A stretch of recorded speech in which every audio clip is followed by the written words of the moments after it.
Dans ces silences paisibles du vendredi, où les klaxons des véhicules laissent place au froissement des pas, on croise des sourires et des histoires silencieuses. Car il y a une forme de douleur qui ne se voit pas, qui ne saigne pas, mais qui change tout. Des milliards de personnes vivent avec elle chaque jour, souvent en silence. Ils s'habituent, gardent espoir et continuent d'avancer malgré tout. Ce soir, j'ai voulu comprendre ce monde, l'impact de la saisonnalité sur les rhumatismes, de la sédentarité sur notre santé, de l'automédication sur notre prise en charge. Et pour l'aborder sérieusement, je suis allé à la rencontre d'un rhumatologue, un homme qui passe ses journées à écouter la douleur des autres, à les accompagner et souvent à les guérir, à leur apprendre surtout à vivre avec leur corps plutôt que de lutter contre lui. Bienvenue dans cette rencontre. Installe-toi confortablement, car on a eu une conversation qui, peut-être, changera ta manière de regarder ton propre corps. Ok, let's go. Bonsoir et bienvenue sur Let's Go, votre chaîne qui traite les thèmes de la santé avec une approche beaucoup plus pragmatique, destinée au grand public, afin que chacun puisse mieux comprendre son corps et optimiser son bien-être physique et mental. Toujours dans la continuité du format expert, où chaque épisode transforme des sujets complexes en savoir pratique et digeste, afin de rendre la connaissance médicale beaucoup plus accessible, sans jamais sacrifier la rigueur. Aujourd'hui, nous plongeons dans l'univers exceptionnel de la rhumatologie. Et pour explorer ce domaine, je suis accompagné d'un spécialiste. Professeur en rhumatologie, clinicien aguerri, contributeur scientifique et reconnu, un homme dont le sérieux, la rigueur et la réputation parlent d'eux-mêmes. Bonsoir, professeur Silmani. Bonsoir, j'espère que tu vas bien. Je vais très bien, Alhamdoulilah, et toi? Très bien, Alhamdoulilah. merci. Alors, merci pour ton temps et aussi de m'avoir honoré au travers de cette interview. Merci à vous. Il y a à peine 2 ou 3 jours, j'ai revu une phrase toute simple, assez basique, je dirais, mais qui m'a semblé très puissant. C'est, on n'est jamais mieux servi que par soi-même. Est-ce que tu pourrais, en fait, te présenter à celles qui nous regardent? Oui, merci. Donc, bonjour ou bonsoir à tous. J'espère que vous allez tous bien. Et merci pour l'invitation. Ça m'honore Monsieur. vraiment. Ouais, merci bien. Comme tu l'as dit, je suis rhumatologue depuis près d'un quart de siècle maintenant. Ok. J'ai exercé dans plusieurs endroits et dans le secteur public, dans le secteur de la recherche, de l'enseignement et maintenant au secteur libéral depuis 7-8 ans. Ok. Je suis rhumatologue, mais j'ai en fait plusieurs centres d'intérêt, en plus de la prise en charge des patients par des soins spécialisés. Je m'occupe aussi de l'enseignement, essentiellement de la formation médicale continue, Ok. de médecins, d'étudiants, de spécialistes aussi, Ok. surtout dans les domaines de l'immunologie et de l'échographie ostéo-articulaire. Ok. Aussi, un des centres d'intérêt qui me prend beaucoup de temps parce que je le fais avec plaisir, c'est la recherche clinique. Ok. Donc, je fais des travaux de recherche, je publie des articles et je gère aussi une revue Ouais. internationale depuis quelques années déjà. Ok, ça marche. Alors, merci pour cette brève présentation. Et je pense que nous sommes vraiment au moment opportun avec cette fin d'automne et ces débuts d'hiver. Mais avant d'entrer dans le vif du sujet, j'aimerais bien qu'on pose les cadres et que tu nous définisses c'est quoi exactement la rhumatologie. Très bonne question parce que c'est vrai que la définition est variable d'une personne à l'autre et le grand public ne voit pas la chose que de la même sorte que la population médicale. Mais globalement, la rhumato, c'est une spécialité issue de la médecine interne et qui est complètement indépendante depuis quelques décennies déjà Ouais. et qui englobe toutes les maladies non traumatiques qui touchent l'appareil locomoteur. Donc, que ce soit les 4 extrémités, les 4 membres supérieurs et inférieurs ou bien la charpente centrale qui est le rachis, c'est tout ce qui appartient au rachis. Toute affection qui touche un des constituants, à savoir articulation, os, tendons, etc., concerne la rhumatologie. Mais je le redis, pas la traumatologie, parce que Ouais. tout ce qui est secondaire à un traumatisme, chute, sport, etc., ça ne relève pas de ma spécialité. Ok, ouais. Là, j'aimerais bien, en fait, parce que là, tu viens de nous parler un peu du champ d'action, en fait, de la rhumato, avec l'appareil locomoteur, et toutes les articulations, les os et tout. Mais est-ce que tu peux nous dire, en fait, les différents types de rhumatisme, les différentes pathologies rhumatismales? Ouais, en fait, bon, si on commence à calculer le nombre de rhumatismes qu'il y a dans les livres, décrits dans les livres, c'est des centaines, je dirais dans les 300 ou 400, Ok. 400 maladies, 300 et quelques. Mais globalement, on peut schématiquement les diviser en maladies essentiellement osseuses, Ok. maladies essentiellement articulaires, maladies essentiellement périarticulaires, etc. Ouais. Et au sein même de ces chapitres, il y a des sous-chapitres. Si je cite le chapitre le plus prévalent en termes de malades, c'est Ok. bien sûr les maladies articulaires. Les maladies articulaires, on peut les subdiviser en maladies globalement mécaniques, dont le chef de file, c'est l'arthrose, Ouais. et les maladies inflammatoires ou auto-immunes, Ouais. parmi lesquelles les plus célèbres seraient peut-être la polyarthrite rhumatoïde, le Le lupus et plus. les autres maladies systémiques, globalement. Ok, je vois. Alors là, lors de ta brève et édifiante présentation, tu nous as fait savoir comme quoi tu exerces maintenant dans ton propre cabinet. Et là, il y a cela 8 ans environ. Quels sont les motifs de consultation les plus fréquents que tu as l'habitude de croiser avec les patients? Au cabinet, c'est vrai que il y a peut-être 5 ou 6 maladies qui résument l'essentiel de ce qu'on voit. Ok. Sur les 300 et quelques, il y a 5 ou 6 qui Sont représentent prédominants. peut-être, voilà, 95% des patients peut-être tournent autour de 4 ou 5 maladies Ok. qui sont les plus prévalentes, dont j'ai cité certaines, hein. Ouais. L'arthrose, L'arthrose, le bon, lupus. vous avez aussi la lombalgie, le lupus, la Ouais. polyarthrite rhumatoïde, les tendinopathies qui sont très fréquentes chez le sportif et le non sportif. Ok. Voilà, donc essentiel, l'ostéoporose, qui est la maladie osseuse la plus fréquente Ok. aussi. Donc globalement, ces 6 ou 7 affections sont de loin, résument l'essentiel des patients que je reçois tous les jours. Ok, mais est-ce qu'il y a une tranche d'âge particulière qui est vraiment impactée par ces maladies? Oui, si on voit la chose dans sa globalité, euh, si je m'amuse à calculer l'âge moyen des patients qui viennent au niveau de ma consultation, Ok. je dirais que c'est autour de 50 à 70 ans. Ok. C'est Donc c'est, surtout des femmes, 80% de femmes, entre 50 et 70 ans. ok. Et mais si on voit un peu dans le détail, en fonction de la pathologie, on voit clairement que les maladies dites mécaniques, telles que Ok. l'arthrose et la lombalgie, c'est Ok. surtout donc 60 ans, 70 ans, donc les La sujets gériatrie, âgés. les seniors. En revanche, les maladies inflammatoires que j'ai citées, telles que le Ok. lupus, la PR et tout, c'est Ouais. plutôt des jeunes personnes, malheureusement, Ouais. beaucoup plus jeunes, et donc vont supporter le fardeau de ces affections pendant longtemps, et avec un pic qui se situe aux alentours de 35 ans.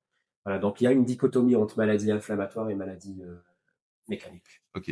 Là, je le disais tantôt avec et la saisonnalité, la fin de l'automne et l'hiver, surtout beaucoup plus chez les sportifs.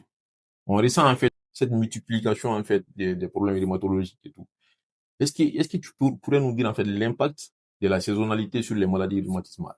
Ouais, tout le monde parle de ça, et Ouais. bon, c'est bien sûr qu'il y a une bonne part de vérité, hein, donc, Ok. en automne, en hiver, on souffre plus d'affections rhumatismales globalement qu'en été quand il fait chaud. Mais il faut juste savoir que globalement, ce n'est pas en fait une cause des rhumatismes, le froid n'a jamais été une cause au développement des rhumatismes, mais un facteur déclenchant de crise et aggravant les symptômes. Donc, si je prends l'arthrose ou la lombalgie, c'est pas le froid qui est à l'origine. C'est d'autres facteurs environnementaux, génétiques, etc. Mais une fois la maladie installée, le nombre de crises et l'intensité de la douleur Ouais. est corollaire de la température. Donc, quand il y Ah, a ok. la température qui est basse, on a plus le ressenti de la douleur, on a plus de crises algiques. Alors que quand on est en été, que la température dépasse 30 ou 35 degrés, le patient ressent quand même un bien-être.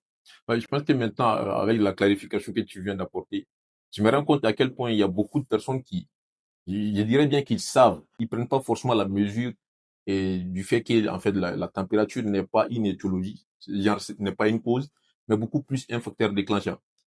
Ceci étant dit, j'aimerais bien enchaîner avec les erreurs les plus fréquentes. Dans tes consultations et aussi de par en fait ton parcours qui est assez riche et qui a pris énormément de temps, quelles sont les erreurs les plus fréquentes que tu as l'habitude de voir et qui sont susceptibles en fait d'amener les maladies rhumatismales? Plusieurs, je dirais petites erreurs, mais quand même il y en a plusieurs que Ouais. les patients font, soit par ignorance, soit par préjugés Ok. acquis à travers leur entourage, qui ne délivrent pas toujours une information juste sur le Juste, plan ouais. médical. Je cite par exemple l'incrimination comme facteur étiologique des maladies du froid, du stress, etc. Alors qu'en réalité, quand je les reçois et que je tente de leur expliquer la cause de leur maladie, c'est vraiment autre chose. Ça peut être, par exemple, l'obésité ou l'exposition à un Ok. agent chimique Chimique, ou ouais. autre, Ouais. voilà, à un agent environnemental. Donc là, déjà, ils viennent avec des préjugés fausses par rapport à leur étiologie. Après, par exemple, une erreur très fréquente, c'est que les gens chez qui on dit qu'ils ont une usure Ouais. d'un tendon ou d'un cartilage, par exemple les arthrosiques, Ouais. ils pensent toujours que pour préserver ce qui reste, les 80% ou les 70% de cartilage qui leur reste, Ouais. qu'il fallait vraiment économiser leurs gestes et qu'il fallait tomber dans la sédentarité Ah, ok. et ne plus solliciter leurs articulations, alors Ouais. que plein d'études scientifiques ont montré l'inverse. C'est-à-dire, si on a une maladie dite mécanique dégénérative, on a une usure, certes, mais pour préserver le peu qui reste, il faut plutôt bouger, Ouais. sans se surmener bien sûr, mais bouger. Et la clé du ralentissement des maladies dégénératives. Ouais. Alors que si je fais un sondage auprès de mes patients, 90% pensent l'inverse. Mais je pense Donc, que c'est c'est la c'est c'est même sédentarité. assez contre-intuitif, en fait. Par exemple, les arthrosiques, leur demander de bouger beaucoup plus. Forcément, c'est l'idée qui est véhiculée globalement dans la population, en fait. Absolument. C'est pas vraiment ça. Mais la science dit qu'il faut bouger Ouais. de façon modérée, bien sûr, avec Ouais. des objectifs réalisables Ouais. afin de préserver son capital osseux et articulaire. Ça, c'est clairement démontré par des études dans tous les continents du monde. Ok, je vois. Par exemple, pour une personne arthrosique, après l'usure, en fait, de son cartilage, comment peut-il, en fait, ou comment peut-elle s'y prendre concrètement pour bouger? Parce que c'est pas toujours évident, surtout avec la douleur et tout. Absolument. Bien entendu, moi, le conseil que je leur donne, je leur dis toujours attendre le bon moment pour relancer Ok. ce réentraînement à l'effort. Après, bien sûr, une cure de traitement.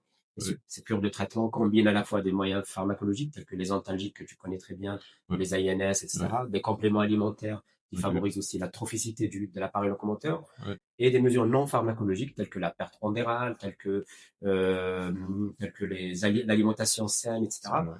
Après avoir appliqué tout ça pendant des semaines, voire parfois même des mois, le patient se sent prêt à reprendre son activité physique, bien sûr, avec toujours des objectifs réalisables. Je ne vais pas demander à une vieille dame de 85 ans qui Ouais. habite à 300 km Ouais. d'une piscine de Exactement. faire de la piscine 4 fois par semaine, par exemple. Exactement, ouais. C'est toujours un petit objectif réalisable. Ouais, ouais, je vois. Parmi les facteurs que tu viens de citer, il y a des qui m'interpellent particulièrement. Facteurs qui reviennent à chaque fois et qui sont étiologiques d'énormément de maladies, qu'elles soient métaboliques ou et chroniques. C'est en fait l'alimentation et la sédentarité. Par exemple, pour l'alimentation et comment les patients atteints des maladies rhumatismales peuvent s'y prendre afin de s'alimenter concrètement pour avoir un impact beaucoup plus positif sur leur vie.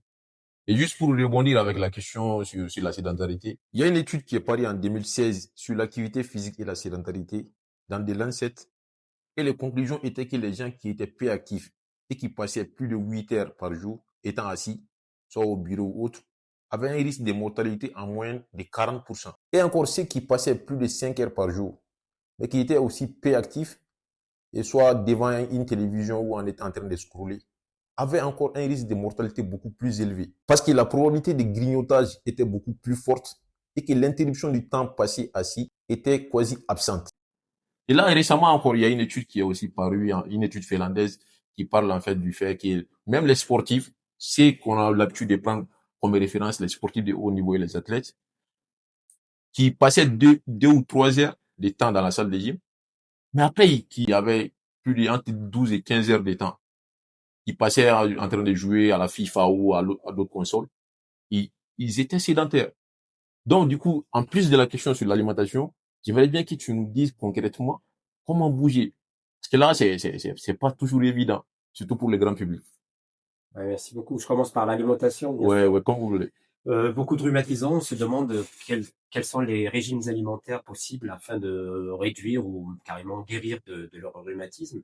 Et il Ok. y a 36 000 recettes miracles sur Ouais, Internet, donc justement. sur les réseaux sociaux, Vas-y. etc.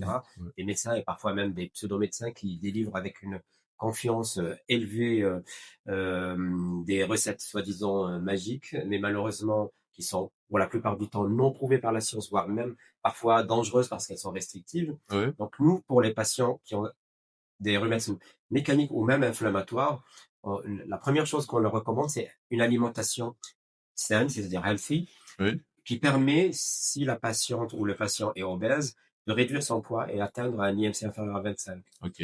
Et tout le monde connaît la recette, c'est réduire la consommation de sucre, Ouais. de trop gras, de D'aliments féculents, transformés. etc. Et promouvoir les 3 bonnes alimentations qui Ouais. sont les protéines, les légumes, les fruits. Ouais. Et ça marche aussi sur l'activité de la maladie, pas uniquement sur le bien-être global, la Ok. mortalité et tout, mais même sur le bien-être, le devenir de certaines affections. Ça a été prouvé dans la goutte, dans la rhumatisme psoriasique, dans la polyarthrite rhumatoïde et dans l'arthrose. Ok. Et d'éviter les régimes très spécifiques véhiculés par Internet, du genre bannir complètement le lait ou La les restriction, ouais. viandes rouges, etc. Tout ça, ça marche Ouais. pas malheureusement. Ouais. Ça prive de plaisir et ça prive aussi Exactement. d'efficacité. C'est stressant, ouais. Pour rebondir sur la sédentarité, effectivement, il y a certains gens qui pensent que en faisant 2 ou 3 séances de sport par semaine, Ouais. les rendent totalement sportifs et les arrachent de la case de la sédentarité complètement, alors qu'en réalité, ça ne n'épargne pas du risque cardiovasculaire et etc. Ok. Si on reste tout le reste du temps en dehors du temps qu'on consacre hors sport à de la sédentarité complète. Il faut savoir qu'une semaine, c'est 168 heures. Ouais. Et si on consacre sur les 168 heures 5 heures de sport ou 6 heures de sport, il reste quand même 160 heures Ouais. qu'on peut passer en totale sédentarité et ça, Ouais. c'est mauvais pour la santé. Ok. Donc, généralement, les experts recommandent au moins 12 activités par jour. Ok. Donc, micro-activités. Hein. Micro, ouais. Bon, ça peut être, je me lève du bureau et puis je fais 2 minutes de marche. Ok. Je déambule dans mon lieu de travail, par exemple, Ouais. ou à la maison. Et après, je retourne à mon poste de travail ou à mon ordinateur. Donc, il faut faire des micro-coupures. Je peux Ok. aussi marcher un peu entre le boulot et la maison, même si je suis véhiculé ou il faut quand même consacrer quelques minutes supplémentaires à Ok. la marche. Donc, idéalement 12 micro-coupures, Par jour. actes d'activité sportive, même minimes, Ouais. suffit pour que la personne ne soit pas sédentaire, considérée comme sédentaire. Ouais. Alors là, je trouve que ça, c'est très pratique. Parce que là, par exemple, il y a beaucoup qui ont des excuses comme j'ai pas le temps, j'ai pas forcément la motivation. Donc, si c'est vraiment des micro mouvements, en fait, de 5 à 10 minutes, je pense que ça devient relativement très facile. Mais là, est-ce que, juste pour rebondir sur la même question, est-ce que l'écart entre les micro-mouvements, est-ce que ça compte ou bien on peut les cumuler dans la vie? Ouais, l'idéal, comme tu l'as deviné, c'est de la répartir sur la journée, c'est-à-dire Ouais. les 10 ou 12 micro-mouvements, il vaut mieux qu'ils ne soient pas condensés en 1 heure, Ouais. parce que là, ça va être compté comme une activité sportive, Ouais. et le reste comme une Ouais. sédentarité Ouais. totale. Voilà. Donc, Donc, il beaucoup vaut mieux plus qu'elle soit répartir. élargie tout au fil de la journée. Absolument. Le matin, l'après-midi, le Ouais. soir aussi. Ok, je vois. Ça fait maintenant des années, comme tu l'as dit, ça fait plus d'un quart de siècle que tu exerces maintenant. Quel est en fait un principe de vie qui guide en fait ton exercice médical? Question difficile. Après, il n'y a pas un seul principe peut-être, mais plusieurs principes qui guident le succès et puis la réussite dans sa carrière professionnelle, Ouais, peut-être même qui sont utiles dans la vie tout court, quoi. ouais, Entre autres, rester curieux. ouais, Faut quand même la curiosité, que ouais, ça soit scientifique et puis la modestie qui fait qu'on sait que même si on apprend beaucoup de choses, on est ignorant dans beaucoup d'autres domaines. ouais, c'est vrai. Donc, rester humble quand même, humble, curieux, apprendre des autres, y compris des patients, des collègues qui n'ont pas eu le même nombre d'années d'études, mais qui peuvent vous apprendre plein de choses et consacrer beaucoup de temps aussi à la culture générale, pas uniquement à la culture du domaine spécifique, que l'on Ouais, soit médecin, architecte ou autre, mais consacrer un peu de temps à la culture ouais, générale, c'est important. Et surtout rester curieux, ouais, parce qu'on a tendance, quand on a notre diplôme notre dernier diplôme ouais, universitaire, on a tendance à moins lire, moins essayer d'apprendre ouais, que approfondir, ouais. lorsqu'on était étudiant. Il faut Ouais. garder cette étincelle qu'on avait lorsqu'on était étudiant. Alors là, juste pour récapituler, il faut de la curiosité, il faut de la modestie, et aussi il faut avoir ces désirs en fait d'amélioration continue. Là, surtout, tu viens d'apporter en fait un point, parce que là, je l'ai beaucoup remarqué avec les étudiants, au niveau de la faculté, bien sûr. Ils sont beaucoup plus focus sur les études, surtout médicales. Et là, ils sont très pauvres. Ils prennent pas vraiment du temps pour développer d'autres aspects de la vie. Et est-ce que tu auras un message à les partager parce qu'il y a beaucoup de personnes, beaucoup d'étudiants qui nous suivent sur les réseaux. Oui, tout à fait. Je pense que c'est un peu forcé parce que comme tu le sais, peut-être probablement, les études médicales, biomédicales, donc pharmacie, chirurgie dentaire, Ouais. etc., sont beaucoup plus difficiles que les autres en termes de volume de données à apprendre, etc., par rapport aux autres filières. Et donc, ça laisse un peu moins de temps au hobby, au sport et à la lecture générale. Ouais. Mais c'est pas impossible. C'est-à-dire, il faut pas céder à cette tentation de, ne, de consacrer l'immense majorité de son temps à apprendre ses cours et à devenir un bon médecin, un bon pharmacien ou un bon dentiste. Mais il faut toujours consacrer du temps à sa santé physique, sa santé mentale Ouais. et à l'apprentissage. Et moi, j'ai indirectement été échappé à ce vice, si Ouais. j'ose dire, Ouais. parce qu'en fait, j'ai bénéficié en parallèle de mes études médicales, d'études en littérature anglaise. Ok. Et ça m'a permis en parallèle de lire beaucoup de choses Ouais. sur, bon, apprendre la langue certes, mais lire beaucoup de choses sur la philosophie, sur Ouais. l'histoire, les Ouais. religions, la politique, etc. Ouais. Ce qui m'a un peu épargné ce phénomène de focalisation uniquement Ouais. sur la médecine et sur les études médicales. Donc, on a toujours un peu de temps libre, hein. Ouais, toujours, ouais.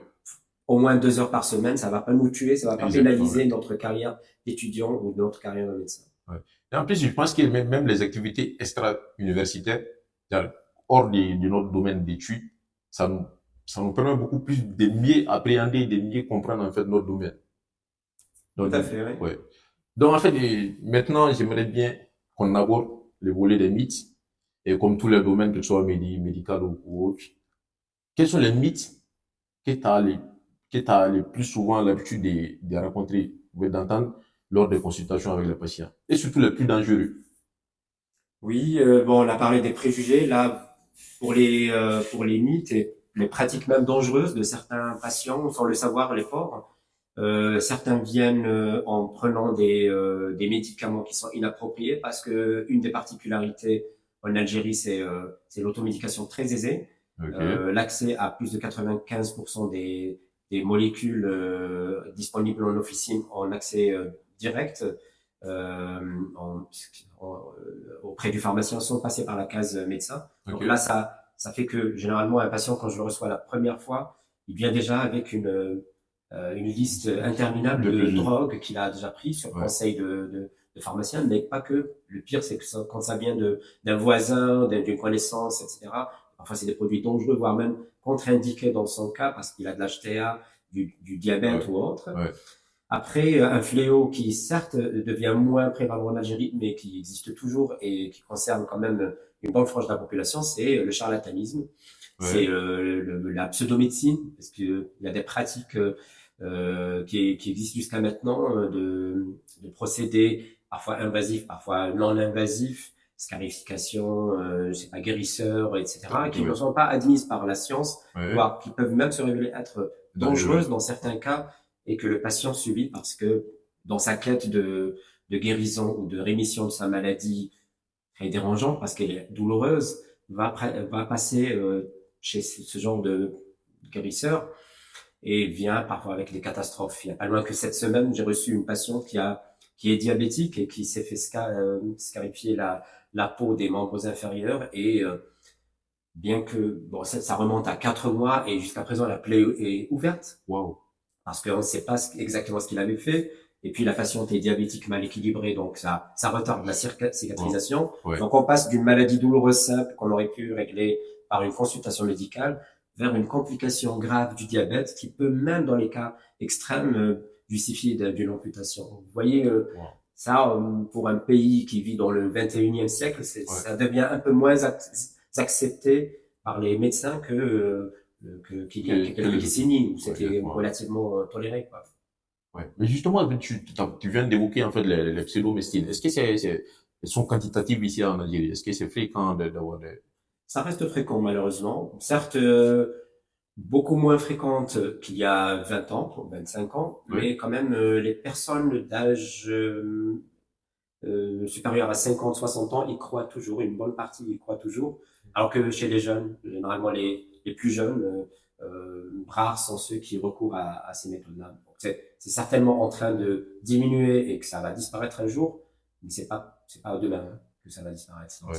ça viendra dans les prochaines décennies, en tout cas. Ouais. Alors, Là, j'aimerais bien qu'on aborde les volets de la prévention. Et là, sur Let's Go, on parle de santé, mais beaucoup plus de la prévention, la prise en charge préventive et tout. Parce que là, au moment où j'ai préparé en fait cette vidéo, j'avais demandé à quelques amis et tout, genre, si ils avaient l'occasion d'avoir un professeur en rhumatologie devant eux, quelles seraient les questions qu'ils les poseraient. Et là, il y avait beaucoup qui étaient intéressés parce qu'ils sont majoritairement jeunes, donc ils n'ont pas forcément ces problèmes de rhumatologie, surtout mécaniques. Donc, quelle est la place exacte de la prévention dans la prise en charge du rhumatisme? Très bonne question. Et Ouais. effectivement, si on, dans un monde idéal, on se met à suivre les bonnes règles hygiéno-diététiques et autres, alors qu'on est jeune, on pourrait prévenir je dis au moins 60% de rhumatisme après 50 ans. Wow. C'est-à-dire, si j'ai 10 000 patients maintenant et que ces 10 000 patients avaient à temps appliqué des règles d'hygiène, de mode de vie lorsqu'ils avaient 20 ans, 30 ans, sur 10, peut-être que 6 ne seraient même pas venus consulter un généraliste ou un médecin rhumatologue. Wow. Donc, pour vous dire le poids de la prévention sur la genèse et même sur l'aggravation Ouais. des maladies. Donc, même si tu as déjà une maladie installée, le fait d'appliquer des mesures d'hygiène permet de guérir parfois ou même d'avoir une maladie relativement stable et pas déstabilisante de la vie quotidienne. Ouais. Donc, ça se résume, si on le résume, c'est surtout les deux qui vont ensemble Ouais. dans tout ce qui est prévention des maladies dégénératives et liées à l'âge, à savoir l'activité physique modérée, longue durée, Ouais. et l'alimentation saine. Donc, si on Ouais. applique déjà ça, Ouais. on prévient déjà, c'est 80% des règles de prévention.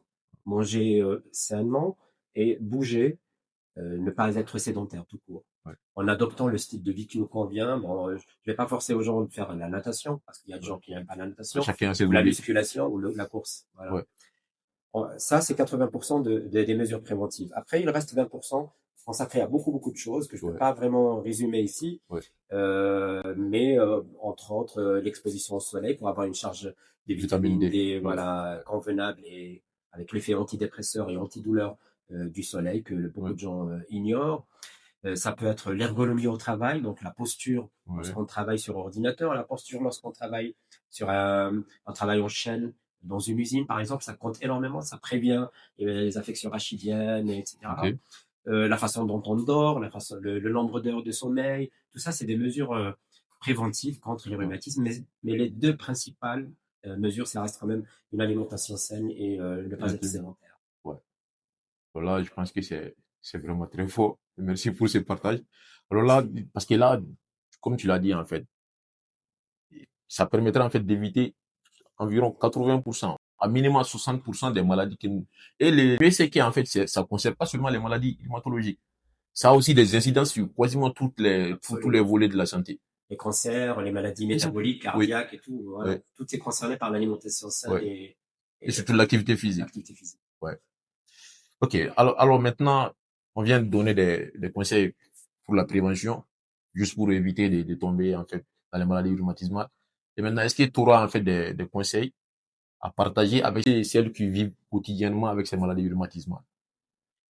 Oui, bon, il n'y a pas de message standard, c'est personnalisé en fonction de la Ouais, maladie, cas par etc. cas. Mais globalement, faut pas dramatiser la chose parce qu'on est au 21e siècle, on a des moyens diagnostiques qui permettent de faire le diagnostic très précocement par rapport à nos parents et grands-parents.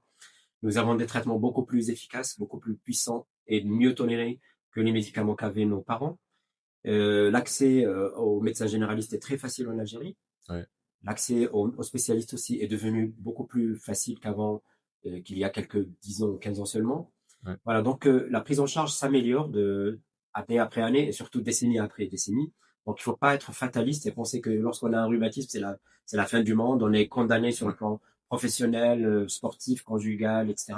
Pas du tout, on peut vivre très bien. Ouais. Et j'ai eu la chance de suivre des patients qui sont en fait de grands athlètes et des Wow. gens, des self-made men qui Ouais. ont très bien réussi leur vie. Des Et vieux. personne ne sait qu'ils ont telle ou telle Les maladie. maladies rhumatologiques. Donc certains ont une polyarthrite, d'autres ils ont une arthrose sévère, d'autres qui ont une spondylarthrite et tout. C'est Ouais. des affections qui, lorsqu'on les regarde sur Internet ou dans les livres, on pense que c'est la fin du monde. Et il y a certains même rhumatisants qui me disent, j'aurais aimé avoir un cancer et en finir plutôt que Ouais. d'avoir la maladie, telle ou telle maladie. Ouais. Finalement, non, il y a des gens qui réussissent leur vie super bien et qui vivent très bien, de façon épanouie Ouais. et en bonne santé apparente, alors qu'ils sont porteurs de ces maladies. Ouais. Mais il faut quand même se prendre en charge. Ça Ouais. ne veut pas dire que le patient doit rester passif et recevoir le traitement du médecin, mais il doit participer activement à la Effectivement, ouais. guérison, surtout à travers les conseils d'hygiène.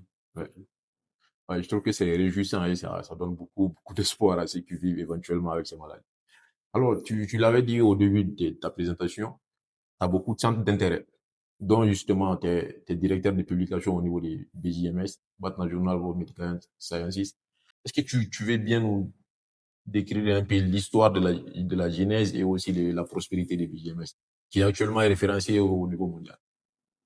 Eh bien, merci beaucoup pour cette question parce que c'est un sujet qui me tient énormément à cœur Ouais, c'est le début de l'aventure en fait remonte à la fin 2013. Donc ouais, c'est une revue qui a plus de 12 ans d'existence maintenant. ok, Il y avait le professeur Gassem qui est actuellement chef de département ouais, de pharmacie, pharmacie à Batna et le docteur Abab Samouaki qui est interniste aussi à Batna. ok, Et ces deux médecins m'ont contacté pour justement créer une revue locale pour aider les nouveaux chercheurs à, à écrire des articles, de leurs articles. Parce qu'en fait, le problème en Algérie, je sais pas, bon, ça doit exister aussi dans d'autres pays, c'est que la plupart des chercheurs, surtout médecins, je parle beaucoup plus des médecins parce que je peux pas extrapoler, c'est des gens qui bossent bien, qui font de belles études, qui les présentent dans des congrès internationaux de renommée, hein, des congrès européens, africains, asiatiques et américains, mais ça s'arrête là. C'est-à-dire, ils publient dans un congrès ouais, prestigieux, ouais. mais ça s'arrête là, et puis leur recherche sera peu visible parce Ouais. que, Il même n'y a si pas d'écrit. parce que ça n'a pas été voilà, rédigé Ouais, de façon académique sous la forme d'un article. ok, Ils ont un peu cette phobie, peut-être, de ne pas écrire de façon convenable un article scientifique en fait, qui est éternel. Parce que si on rédige un article qui est publié dans une revue, ce travail va rester éternellement disponible sur Internet et ouais, probablement fera bénéficier des gens exactement, tôt ou ouais, tard, voilà, d'autres chercheurs ou des patients ou autres. ouais, Voilà, donc on a voulu accompagner les chercheurs de Batna et de la région. Au départ, c'était une petite revue, un petit site web, ouais. etc. Peu d'articles par année. On était dans les 20 articles par année. Là, on est à 200 articles par année. Wow, félicitations. Voilà, donc merci beaucoup. Ouais, Et petit à petit, grâce à la compétence de chacun des trois éditeurs et aussi à l'inclusion d'autres co-éditeurs qui sont, ouais, maintenant, on est une vingtaine de personnes. Chacun a une tâche particulière à remplir qui est totalement volontaire. Hein. C'est pas un business model. Vous voyez, c'est ouais, quelque chose qui est basé exclusivement sur le volontariat et l'amour de la publication ouais, internationale. Petit à petit, la revue a acquis une notoriété. On est devenu de mieux en mieux indexé et on est devenu victime de notre succès puisqu'on ouais, reçoit des articles des quatre coins du pays, mais ouais, aussi maintenant on a 15 ou 16 pays ouais, en dehors de l'Algérie qui ont soumis dans notre revue. ouais, Et ça prend énormément de temps, mais c'est vraiment fascinant.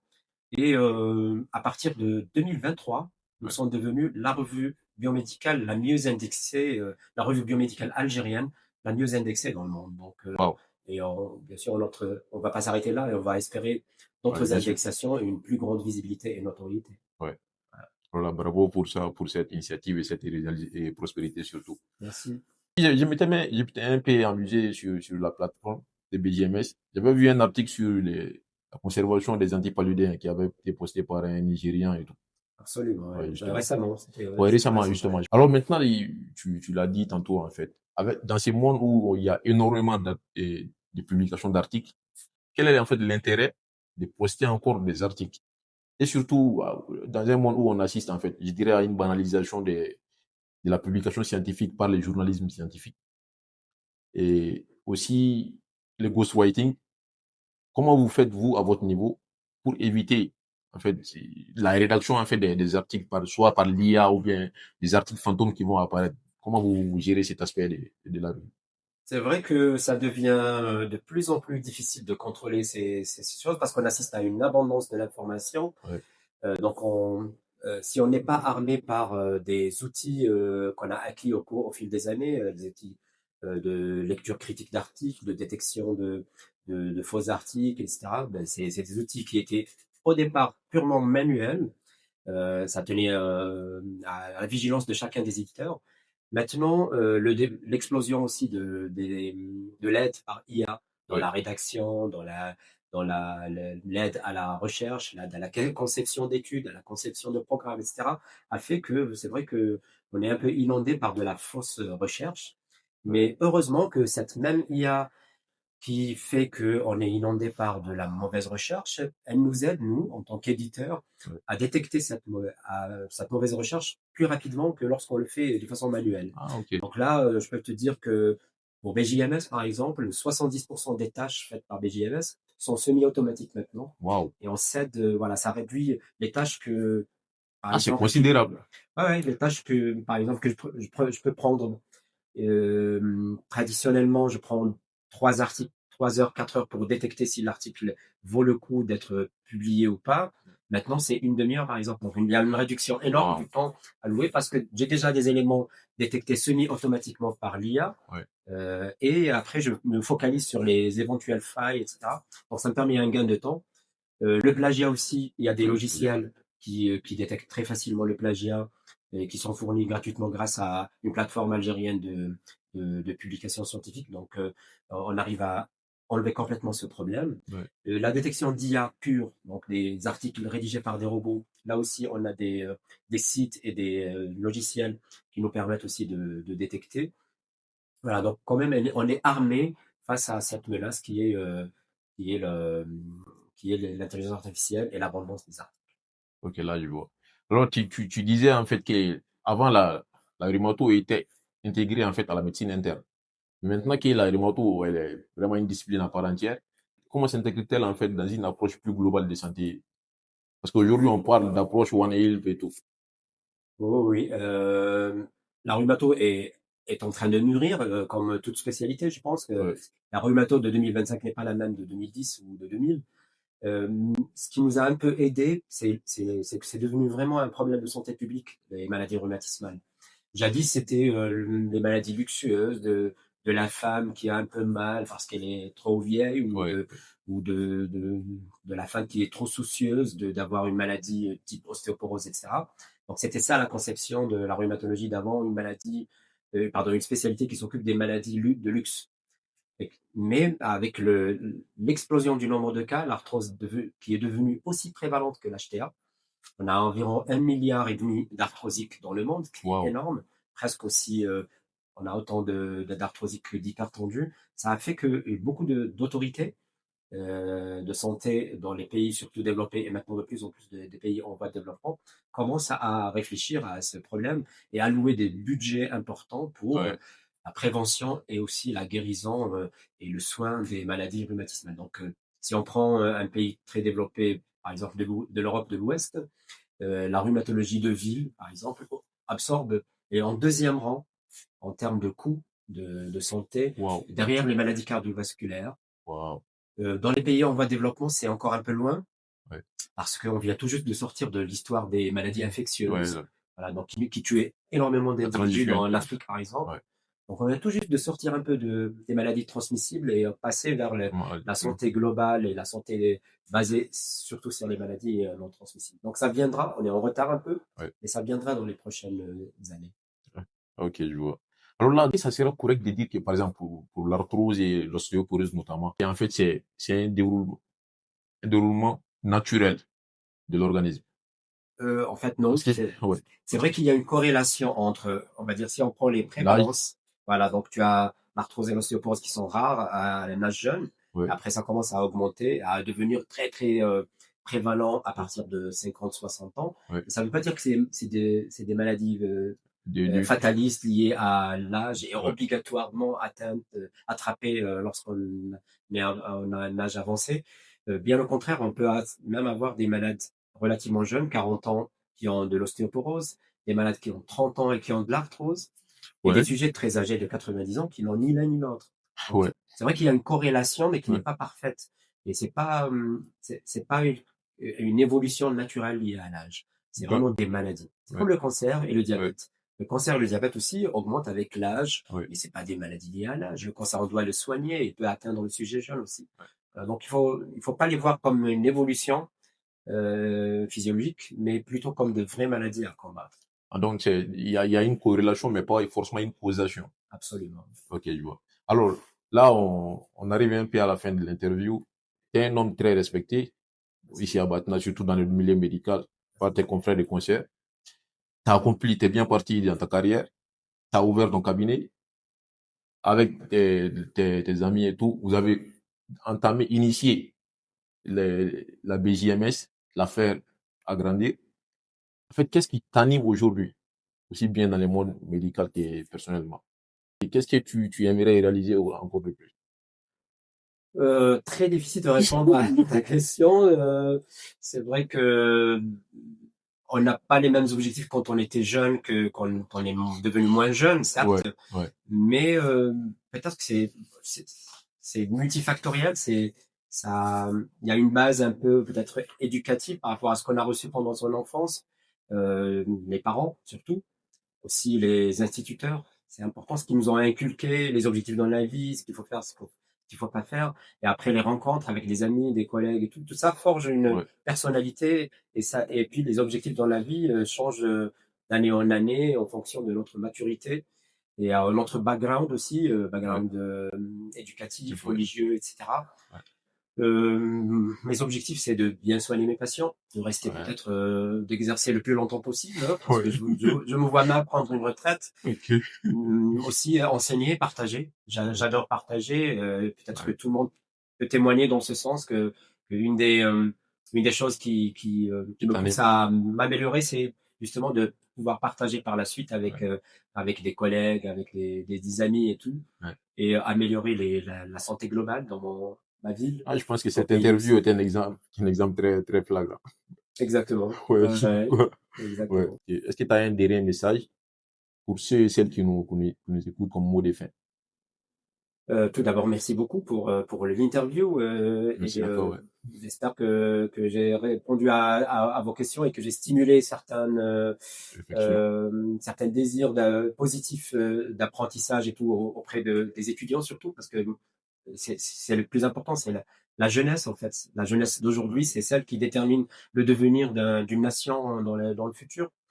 Mon conseil, c'est de garder toujours, de rester humble parce qu'on n'est pas parfait, on le sera jamais, d'apprendre perpétuellement.